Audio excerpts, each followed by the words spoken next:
আপনি কি জানেন জিডি করলে আসলে কি হয়, আর কেন 90% মানুষ জিডি করে ভুল সিদ্ধান্ত নেয়? অনেকেই মনে করেন একটা জিডি করলেই পুলিশ সব ব্যবস্থা নেবে, কিন্তু বাস্তবতা একটু ভিন্ন।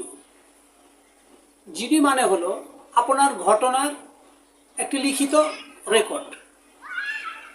এটা মামলা না, কাউকে গ্রেপ্তার করার আদেশও না।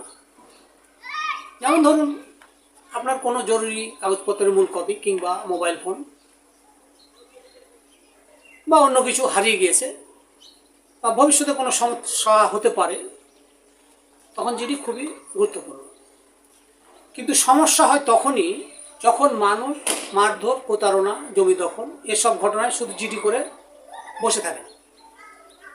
মনে রাখবেন, জিডি শুধু প্রমাণ তৈরি করে, কিন্তু বিচার শুরু হয় মামলার মাধ্যমে। তাই আজ সিদ্ধান্ত নেওয়ার আগে নিজেকে প্রশ্ন করুন, আপনি কি শুধু জানাতে চান না বিচার চান?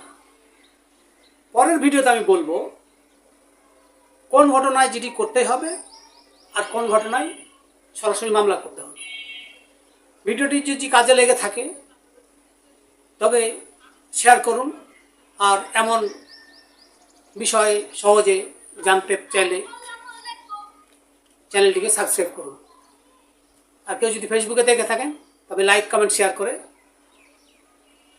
পাশে থাকার জন্য ফলো করুন।